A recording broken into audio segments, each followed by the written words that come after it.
In this daily drop, I'm going to talk about unwanted light and strange reflections, so let's go.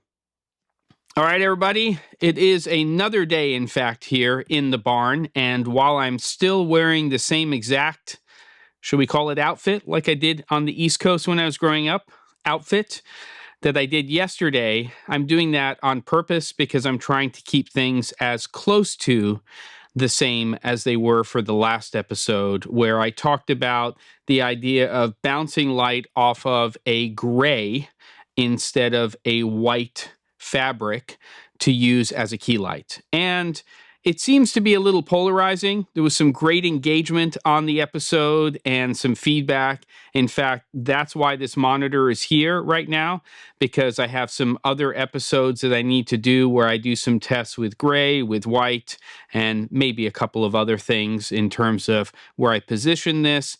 And, you know, this is a lot. This is not like taking a cob or COB or chip on board light, throwing a big softbox on there and using that as a key. There's more to this setup here in terms of flagging light and controlling light.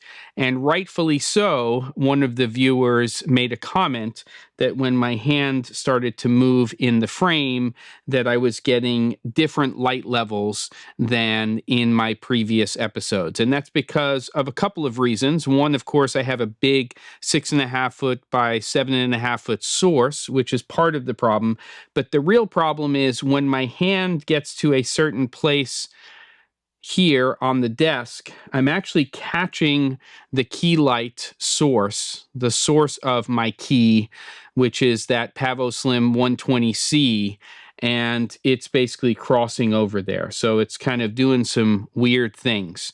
So we can handle that problem, and then we'll talk about the other noted reflection issue in my glasses in a moment. Okay, so to handle the errant light, this light that's just sort of, I think that's the right word, kind of spilling over here, I'm going to use one of these, a double net. It could be a single, but I think the double net's going to do the job. This is the RoadRags II, so this is a 24-inch by 36-inch rag. And I'm basically just going to place it over here next to the light on the left-hand side to cut how much light is spilling onto the actual desk area and, of course, on my arms when they move into frame. Can't change that. That's the Ring camera. I always say the pie's ready. I'm going to keep going here. It's a daily show. All right, so let me just go ahead and dip to black. I'll go set this. I'll show you what it looks like, and you can see the difference. Okay, we have that double net set now, and I'm really not doing anything to reduce the amount of light that's bouncing off of that 7.5 by 6.5 foot gray, but I am flagging for the most part. It's not a complete flag. There's still light coming through that double net. It's about a 1.2 to 1.5 stop light loss. But you can see now when I move my hand, especially crossing over where that key's coming through, that we're not having those same exact problems when it comes to light level on my arm.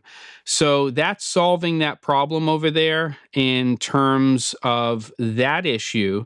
And again, when you start to use larger sources like this, you start to run into issues that need to be addressed. You need more time to set up and solve those problems.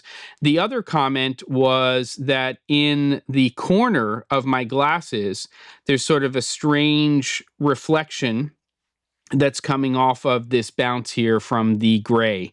And that's not something you're going to get away with completely when you're lighting. There it is. I guess we've got two pies ready. When you're lighting this style. Now, of course, if it was white, then you would be feeling a little bit more white over here. But because it's gray, that's why you're seeing that. And the other thing is that everybody's glasses are going to be different. If somebody has a very strong prescription and the shape of their glasses are more curved, you might be picking up more of that reflection.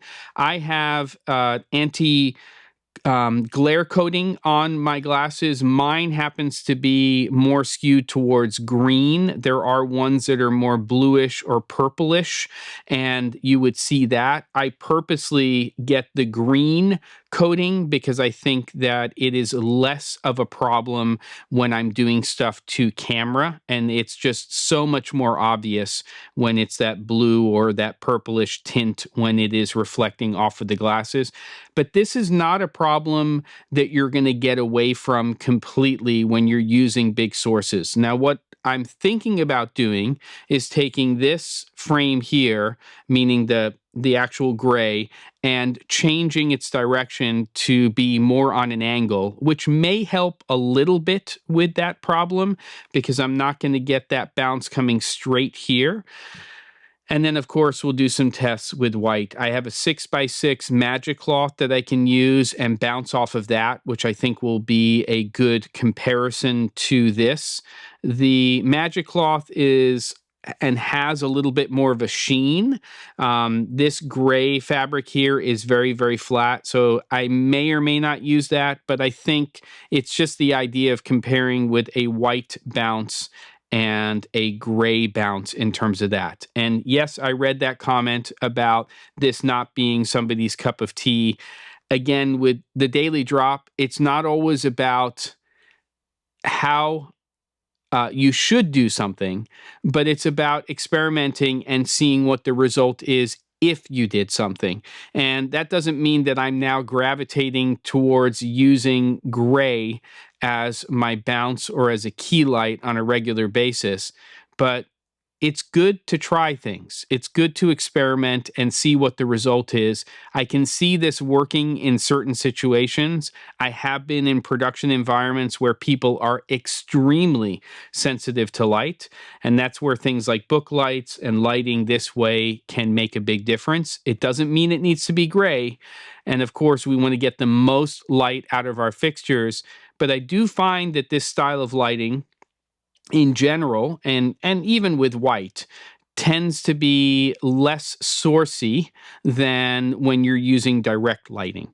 And my guess is that when we go to white, even at the same level, it's going to feel a little bit more sourcey than that. That's why we have this waveform monitor here, and we can take a look at those levels and try to get them as close as possible.